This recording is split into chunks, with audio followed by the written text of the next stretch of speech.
আসসালামু আলাইকুম, সকলকে আমন্ত্রণ জানাচ্ছি। আবার দেখলাম রেজওয়ান হাসান জামাত যাতে ক্ষমতায় না আসে সেটি নিয়ে একটি ভিডিওতে কথা বলছেন। এরপরই জামাত এখন জুমার বাদে তারা বিক্ষোভ করলেন। তো পল কাপুর আসার পরে খলিল কেনই বা বললেন এই কথাটি? আগে তো বলেননি, বরং আগে বলা হয়েছে যে মার্কিনের সম্মতি না পেলে চুক্তির বিষয়ে কিছু বলা যাবে না। আপনার এই জায়গাটা যদি একটু শুরু করেন। ধন্যবাদ আপনাকে। আসলে বিষয়টা হচ্ছে কি, আপনারা জানেন যে ডক্টর ইউনূস তার ব্যক্তিগত স্বার্থ চরিতার্থ করার জন্য, মানে সে যতগুলা টেন্ডার করেছে, যতগুলা চুক্তি করেছে এবং যতগুলা ক্রয় চুক্তি বা বিভিন্ন জিনিস টেন্ডার করেছে, সবগুলা থেকেই কিন্তু সে টাকা খেয়েছে। তো এই টাকা খেতে গিয়ে তার এখন চুক্তিটা যদি না হয়, যেমন মনে করেন সে যাওয়ার মাত্র 2-3 দিন আগে আমেরিকা থেকে 14টি বিমান কিনার চুক্তি করছে। তো এই চুক্তিগুলোর মূল কারণ হচ্ছে কি, এই চুক্তিগুলা যারা করে দেয় মাঝখানে একটা মিডলম্যান থাকে। এই মিডলম্যান গুলা হচ্ছে কি, বায়ার এবং সেলারের মধ্যে নেগোসিয়েশন করে দেয়, 5-10% তারা পায়। ধরেন ওরা যদি 10% পায়, 5% পায় হলো যে কার্য আদেশটা দেয়। ধরেন ডক্টর ইউনূস সেখান থেকে 5% পাবে আর ওরা 5% পাবে। এখন মনে করেন বিলিয়নের হিসাবে যদি 5% পায়, তাহলে আপনি বুঝছেন টাকাটা কত। আমার মতো আপনার মতো অসংখ্য মানুষের সারা জীবনে এই পরিমাণ টাকা আয় করতে পারবো। তো সে আসলে মূলত বাংলাদেশটাকে ওই বাণিজ্য হিসেবে নিয়েছিল। ডক্টর ইউনূসের মূল এই বাণিজ্য হিসেবে ডক্টর ইউনূস আমাদের এই বাংলাদেশটাকে নিয়েছিল। এর ফলে যেটা হয়েছে, আমেরিকার সাথে প্রথমে কিন্তু একটা নন ডিসক্লোজার এগ্রিমেন্ট হয়েছিল, যেই এগ্রিমেন্টটা মানে ডিসক্লোজ করা যাবে না। সেই নন ডিসক্লোজার এগ্রিমেন্টে মূলত এই বিষয়গুলো ছিল যে আমাদের সাথে একটা চুক্তি হবে, এই চুক্তিতে এই এই জিনিসগুলো থাকতে হবে। এবং এটা তো ইউনূসের জন্মের দায়। জন্মের দায় কি, ইউনূসকে কিন্তু গ্রুমিং করা হয়েছে, ইউনূসকে তৈরি করা হয়েছে। কারা তৈরি করছে? আমেরিকা তৈরি করছে, সিআইএ তৈরি করছে। তো সিআইএ কেন তৈরি করছে? কোরবানি দেওয়ার জন্য তৈরি করছে। মনে করেন আমাদের দেশে কোরবানির আগে গৃহস্থরা একদম ছাগল এবং গরু খুব খাওয়াই দাওয়াই লালন পালন করে, মোটা তাজা করে, কোরবানি এসে গরু জবাই দেওয়ার জন্য। তো ইউনূসকেও জবাই দেওয়ার জন্য আমেরিকা সেইভাবে তৈরি করছে। তো তৈরি করার পর তাকে জায়গা মতো টাইম মতো তাকে ফিট করা হয়েছে বাংলাদেশে। তো বাংলাদেশে ফিট করার পরে বলছে যে তুমি তোমার মন্ত্রণালয়ে যত লোক আছে, তোমার যে ক্যাবিনেটের লোক নিবা, সব কিন্তু আমেরিকার দালাল নিতে হবে। আমেরিকার দালালের বাইরে কেউ নিতে পারবে না। এই যে রেজওয়ানা হাসান, এই রেজওয়ানা হাসান সম্পর্কে আপনি ইতিহাস ঘাটলে দেখবেন তার বাবা মুসলিম লীগের এই প্রাদেশিক পরিষদের এমপি ছিল, এমএলএ। এমএলএ থাকার পরে 70-এর নির্বাচনে বাংলাদেশ আওয়ামী লীগের বিরুদ্ধে দাঁড়িয়েছিল, দাঁড়ায় ফেল করছে। এরপরে জিয়াউর রহমানের মানে পার্লামেন্টে 1979 সালে বিএনপিতে যোগ দিয়া, মুসলিম লীগ থেকে বিএনপিতে যোগ দিয়া এমপি হয়েছে এবং প্রতিমন্ত্রী হয়েছে। প্রতিমন্ত্রী হওয়ার পরে যখন জিয়াউর রহমান মারা গেল, 86 সালে আবার এরশাদের নির্বাচন করে এরশাদের পার্লামেন্টে আবার তিনি প্রতিমন্ত্রী হয়েছে। এখন দেখেন চরিত্রটা বোঝেন। ওই 70-এর বাংলাদেশ বিরোধী নির্বাচন, 67-তে পাকিস্তানের নির্বাচন, 69-এ জিয়ার নির্বাচন, আর 86-তে এরশাদের নির্বাচন। অর্থাৎ প্রতিটা ভিত্তি যেভাবে মনে করেন যে তার কোনো পার্মানেন্ট কোনো লোক নাই, দিনে দিনে সে হাত বদলায়, ঠিক এইরকম একটা নষ্ট পলিটিশিয়ানের, পাকিস্তানপন্থী পলিটিশিয়ানের মেয়ে হলো রেজওয়ানা হাসান। এবং সে মিথ্যা কথা কিভাবে আর্টিকুলেটলি বলতে হয় সেটা সে জানে এবং সে সেভাবেই বলে। দেখেন প্রথমে সে কি বললো, আমরা চেয়েছিলাম বাংলাদেশে উগ্রপন্থীরা যাতে মেইন স্ট্রিমে না আসতে পারে। অর্থাৎ সে বলতেছিল যে জামাত যাতে ক্ষমতা না নিতে পারে, এটা আমরা চেয়েছি, আমরা এটাতে সফল হয়েছি। আবার ওই মোশাররফ হোসেন ঠাকুর নামে বিএনপির একজন নেতা আছেন, বিশ্ববিদ্যালয়ের প্রফেসর, তিনি বললেন যে সচিব উনার মন্ত্রণালয় ছিল, তিনি প্রতিদিন যে সচিবকে শাসাতেন যে ঠিক হও, জামাত ক্ষমতায় আসতেছে। তার মানে উনার প্ল্যানটাই ছিল জামাত ক্ষমতায় আসা। তো জামাত তো ক্ষমতায় আসবে, বাংলাদেশের একদম 64 ডিস্ট্রিক্টে সব জায়গায় বেহেশতের টিকিট টুকেট বিক্রি করা শেষ। মহিলারা অলরেডি মনে করেন যে প্লেনে উঠার, মানে বেহেশতের প্লেনে উঠার জন্য, বোরাকে উঠার জন্য কাপড় চোপড় রেডি করে ফেলছে সব। মানে আগামীকাল ভোট হবে, রাত্রে রেজাল্ট হবে, পরের দিন তিনেরা বোরাকে করে ব্যবস্থা একদম চলেই যাবেন, একদম এটা ঠিক হয়ে গেছে। তো ইন্ডিয়া চিন্তা করলো এই বাঙালি এত তাড়াতাড়ি এত সহজে ব্যবসা চাইতে দিব। ইন্ডিয়া মনে করেন যে 2-1 দিন আগে খেলটা ঠিক পথে খেললো, হিন্দু জনগোষ্ঠী যারা আছে তাদেরকে বলে দিল যতভাবে প্রলোভন দেখাক তোমরা এই জামাতের গুটি খেও না। এবং প্রগতিশীল মানুষ যারা মনে করেন আওয়ামী লীগ করে না, কিন্তু মানে প্রগতিশীল এবং তারা মুক্তিযুদ্ধের পক্ষে, তারা চিন্তা করলো জামাতে তো পোড়াকে ছোড়ার জন্য সব টিকিট রেডি করে ফেলছে, তা আমরা এতে নামাইতে হবে। তারা যাইয়া এন্টি জামাত সেন্টিমেন্টে ভোট দিছে, যার কারণে বিএনপি সরকার গঠন করছে। এখন এখানে একটু জায়গা আপনি একটু খেয়াল করে দেখেন, জামাতের যে বেশি বেশি ভোট, জামাত যে মনে করেন 43-40% ভোট পাইছে, তো জামাত কি আওয়ামী লীগের লোকে কি জামাতকে ভোট দিছে? দেয় নাই। তাহলে জামাতকে ভোট দিছে কে? জামাতের ভোট দিছে বিএনপির লোকে, যারা ট্রেডিশনালি বিএনপি করতো, একসময় মুসলিম লীগ করছে, নিজামে ইসলাম করছে, পরবর্তীতে বড় প্রতিষ্ঠান বলে বিএনপির আশ্রয় ছিল। তারা এবারে মনে করছে বোরাকের পিঠে তাদের উঠার সুযোগ হয়ে গেছে, বিএনপি কে আর দরকার নেই। তখন তারা বিএনপি কে বাদ দিয়ে জামাতকে ভোট দিছে।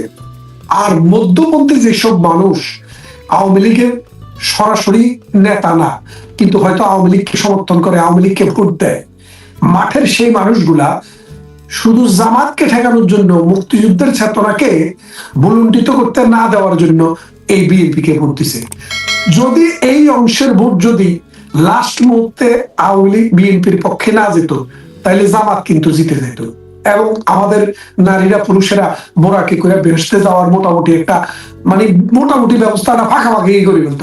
তা আমরা দুঃখ প্রকাশ করি, আমরা তাদেরকে বেহেশতে যেতে দেই নেই, আমাদের প্রগতিশীল মানুষেরা তাদেরকে বেহেশতে যেতে যায় নাই। এখন এই রিজওয়ানারা বলছে যে আমরা মৌলবাদীকে ক্ষমতায় আনতে চাইনি। আসলে মৌলবাদীকে ঠেকানোটা রিজওয়ানার কাছ থেকে হয় নাই, এটা আমাদের প্রতিবেশী যে রাষ্ট্র আছে তার যে ক্ষমতা আছে, ভূরাজনৈতিক ক্ষমতা, অর্থনৈতিক ক্ষমতা, বিশ্বকে কন্ট্রোল করার ক্ষমতা, সেই ক্ষমতা বলে এই জামাত কিন্তু কিক আউট হয়ে গেছে। খেয়াল করে না। এক, দ্বিতীয় কথা হচ্ছে আমেরিকার সাথে যে চুক্তিটি হয়েছে, এই চুক্তিটি এখন যদি আপনি দেখেন আপনার গায়ের রোম শিহরে উঠবে। কারণ কি বলছে যে আপনি পৃথিবীর কোন দেশের সাথে যদি ট্রেড এগ্রিমেন্ট করতে হয় তাহলে আমেরিকার অনুমোদন লাগবে, এবং আমেরিকা যাকে শত্রু হিসেবে ট্রিট করে সেই রকম কারোর সাথে আপনি মানে আমেরিকার অমতে কোনো বাণিজ্য চুক্তি করতে পারবেন না।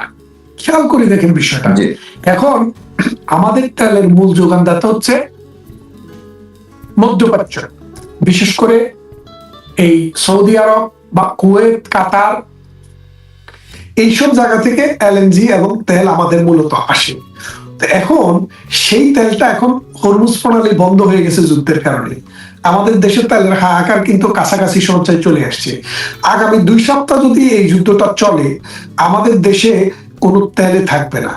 তো এখন তেলের জন্য আমাদের বিকল্প হলো রাশিয়া, তেলের জন্য বিকল্প হলো আমাদের অন্য কোনো দূরের দেশ, নাইজেরিয়া, বা আপনি ধরেন ওই যে ওই দিন তুলে নিয়ে আসলো যে মাদুরোর দেশ ভেনেজুয়েলা। এখন আমরা ওইসব দেশে যাইতে গেলে রাশিয়াতে, আর আমাদের এলএনজির জন্য চায়না আছে, চায়নার কিছু ন্যাচারাল গ্যাস আসে, ওরা কিছু বিক্রি করে। এখন ওই চুক্তির শর্ত মোতাবেক আপনি কি যাইতে পারতেছেন না? তাইলে আপনি এখন বোঝেন। এরপরে বলছে আপনি যে গার্মেন্টস শিল্পের তুলা, এটা আমেরিকার তুলা ব্যবহার করবেন। আপনি বলেন তো অন্য দেশ থেকে তুলা আনলে আর আমেরিকার থেকে তুলা আনলে আপনার খরচটা 3 গুণ হয়ে যায় না? মানে বাংলাদেশের গার্মেন্টস শিল্পকে মোটামুটি কবর দেওয়ার একটা ব্যবস্থা হয়ে গেছে। এই ইউনুস সম্পর্কে আমাদের দেশের বদিউল আলম নামে এক ভদ্রলোক খুব সুন্দর কথা বলেন, সচিব ছিলেন। উনি বলে যে গ্রামে একটা বদিউর রহমান বলে যে তিনি এই গ্রামের একটা বদমাশ লোক ছিল, সবার পাছায় কাইনা আঙ্গুল ঢুকাইতো, মানে কনিষ্ঠ আঙ্গুল ঢুকাইতো। তো যখন মরে যাওয়ার সময় হয়েছে, গ্রামের লোকেরা রাইকা বলে যে আমার পিছন দিয়ে আমি মরে গেলে একটা পাশ দিয়ে ওই রাস্তার কোনায় তোরা দাঁড় করে রাখিস। তো গ্রামের মানুষের চিন্তা করতেছে এটা কেন বললো। তো দেখ, তারপরে সে ওসিয়ত করে গেছে, তার কথা মতো বাঁশ দিয়া তারে মানে 3 রাস্তার মোড়ে ঝুলে রাখছে, আর পুলিশ এসে পুরো গ্রামবাসীকে ধরে নিয়ে গেছে। মানে হত্যার দায়ে, মানে সে ময়ূরও একটা করে গেল। এখন ডক্টর ইউনূসকে ওই ক্যাটাগরিতে নিয়ে ফেলছে। এই ডক্টর ইউনূস যাওয়ার সময়ে মাত্র 2 দিন আগে আমেরিকার সাথে এই চুক্তিটি করে বাংলাদেশকে একটা বিপদের মধ্যে ফেলে দিছে। যদি এই চুক্তি সাস্টেইন করে, আগামী 2-4 বছরের ভেতরে এই সরকার মহা বিপদে পড়বে, বাংলাদেশের অর্থনীতি বিপর্যস্ত হয়ে যাবে, ইন্টারন্যাশনাল ট্রেডে বাংলাদেশ জিরোতে চলে যাবে।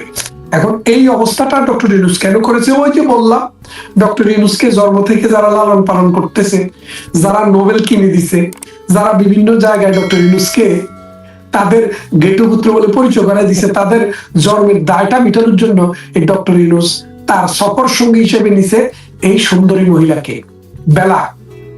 কথা বুঝছেন? এই বেলা কি করতে জানেন? এই যে বসুন্ধরা সহ বাংলাদেশে যত বড় বড় কি বলে যে আবাসন প্রকল্পগুলো আছে, তো ওগুলা মনে করেন যে ওরা প্রথমে যাই ব্যাটো দিত, বলতো যে এটা মানে পরিবেশ ছাড়পত্র দেওয়া যাবে না, এখানে যদি এই প্রতিষ্ঠান করা হয় তাহলে বাংলাদেশের মানে পরিবেশের বিপর্যয় হয়ে যাবে, পরিবেশ সব নষ্ট হয়ে যাবে, ইকোসিস্টেম ধ্বংস হয়ে যাবে, এটা দেওয়া যাবে না। তো পরবর্তীতে তারা কি করত? তারা মনে করেন যে একদম বড় ঠেলা গাড়িতে করে একটা বস্তা পাঠিয়ে দিত।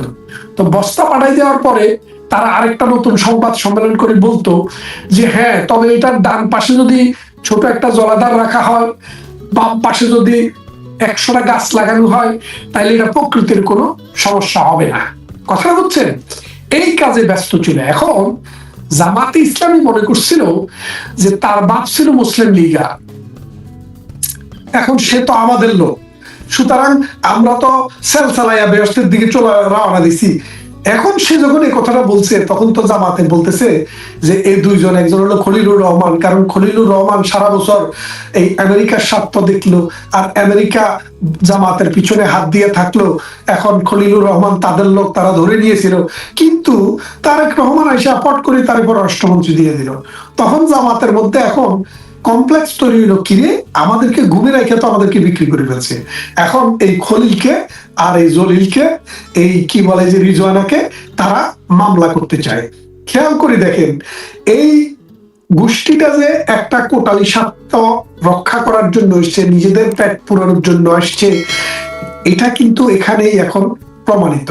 এই নির্বাচনটা যে একটা মেটিকুলাস ডিজাইনের নির্বাচন হয়েছে, এই নির্বাচনটা যে কোনো গ্রহণযোগ্য নির্বাচন না, এখানে নির্বাচনের রেজাল্ট শিটটা যে একটা সো কল্ড, এবং এখানে কারে কোন জায়গায় দেওয়া হবে এটা যে আগে থেকে নির্ধারিত ছিল, সেটা তারা এখন নিজেরাই প্রকাশ করছে। আমি একটু ইন্টারাপ্ট করছি আপনাকে। এই যে জামাত কখন খলিলুর রহমানের বিরুদ্ধে ক্ষিপ্ত হলেন জামাতের নেতারা, সেটা হচ্ছে এই পল কাপুর আসার পরে যখন ফাঁস করা হলো, খলিলুর রহমান যখন ফাঁস করলেন যে ডক্টর ইউনূস একাই চুক্তি করেনি, এটা বিএনপি এবং জামাত তারা সম্মতি দিয়েছিল। তাইলে এখন এরপরেই তো জামাত খেপলো, জামাতের নেতা জামাতের আমির সেও বলছে যে না, এটা আমরা সম্মতি দেই নাই।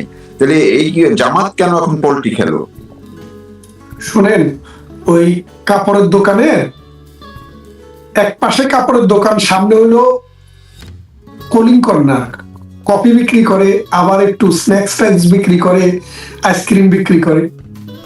তো এক কাস্টমার ওই দোকানে গিয়ে কাপড় কিনছে, বলে যে ভাই একটু পয়সা কম রাখেন, ভাই এক কাপ চা খাইয়া যান, পয়সা কম রাখতে পারবো না। তো সে বলে যে ওই দোকানে যান। দোকানে যাওয়ার পরে দোকানদারের সে অর্ডার দিল কি, আমাকে চা দেন, কফি দেন, ম্যারিন্ডা দেন, মানে সে কাপড়ের দামের চাইতে বেশি জিনিসের অর্ডার দিয়ে ফেলছে। দেওয়ার পরে বলে যে না, এত জিনিস আপনাকে কেন দিব? তো ওই দোকানদারের দেখাইলো, দোকানদার হাত দিয়ে বলে যে ভাই ঠিক আছে আমার লোক, কিন্তু দোকানদারে জানে এটা কফি খাবে, এই যে পুরো দোকান সব খায় ফেলতেছে, এটা কিন্তু দোকানদারও জানে না।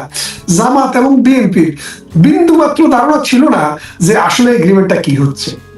কথাটা বুঝছেন? বিএনপি ছিল এক টেনশনে যে কোনোভাবে নির্বাচনটা হয়ে যায়, আর জামাত চাইছে কোনো না কোনো ভাবে নির্বাচনটা একটু পিছনে নিয়ে যায়। এবং এই দুইজনের দুই দিকে চাওয়ার কারণে দুইজনকেই ডক্টর ইউনূস ম্যানেজ করছে।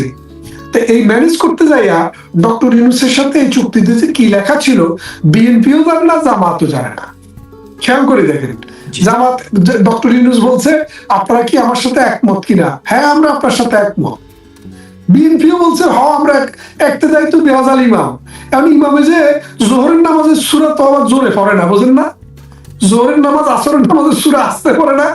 তো ইমামে বলতেছে এটা হলো জোহর আসরের সময়, এটা তো মাগরিব আর এশার সময় না, এটা আমি জোরে পড়তে পারবো না। যার কারণে ভুল পড়ছে নাকি শুদ্ধ পড়ছে বিএনপিও জানে না, জামাতও জানে না। যার কারণে তিনি তার মনের মতো করে এই চুক্তি করে নিছে। আমি মনে করি এই চুক্তির সাথে বিএনপি এবং জামাতের কোনো সম্পর্ক নাই। এই চুক্তি মূলত ডক্টর ইউনূস তার প্রভুদেরকে খুশি করার জন্য এটা করেছে, এবং বিএনপি এবং জামাত ওই সময়ে এক একজন এক এক রকমের কম্পালসিভ পজিশনে থাইকা ডক্টর ইউনূসের সাথে হা হা বলছে। ডক্টর ইউনূস হচ্ছে একটা বিশ্ববাটপার। আপনাকে বলি, আপনি আমাকে একটা জিনিস বলেন, আজকে যদি আমাকে আপনি বলেন যে বাংলাদেশের প্রতি আপনার আপনি কি করছেন বাংলাদেশের জন্য, আমি এটাও বলতে পারি যে বাংলাদেশে অন্তত আমি ঈদে কোরবানিতে 10টা 50টা টাকা হইলেও দেই, যে যারা আছে আত্মীয় স্বজন তারা একটু ঈদ করুক। ডক্টর ইউনূস তাও দেয় না। ডক্টর ইউনূস কি করে জানেন? যা ইনকাম করে বিদেশে নিয়ে যায়, আর আমরা 10 টাকা ইনকাম করলে 2 টাকা হইলেও দেশে দিই। ডক্টর ইউনূস এই যে মনে করেন তার গ্রামীণ প্রতিষ্ঠান একটাতে যখন কিছু লাভ হয়, তো বাংলাদেশে একটা নিয়ম আছে যে কি আপনি যদি নতুন কোনো প্রতিষ্ঠানে বিনিয়োগ করেন তাহলে ট্যাক্স দিতে হয় না।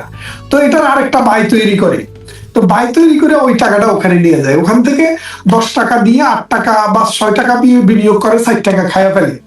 তারপরে ওই নতুন যে বাই হলো তার যখন লাভ হয় তখন আরেকটা বোন তৈরি করে, ওই বোনের কাছে যাই টাকাটা রাখে, 10 টাকা বিনিয়োগ করে, তার মধ্যে বিনিয়োগের থেকে 4 টাকা সে খায়া ফেলে। এইভাবে বাংলাদেশ সরকার কখনো ডক্টর ইউনূসের এই প্রতিষ্ঠান থেকে লাভ করতে পারে নাই। ডক্টর ইউনূস হচ্ছে একজন প্যাথোলজিক্যাল লায়ার, ঘন্টায় ঘন্টায় মিথ্যা কথা বলে এবং খুব সাজায় বলে। আপনি দেখেন television, radio, media, social media, কোনো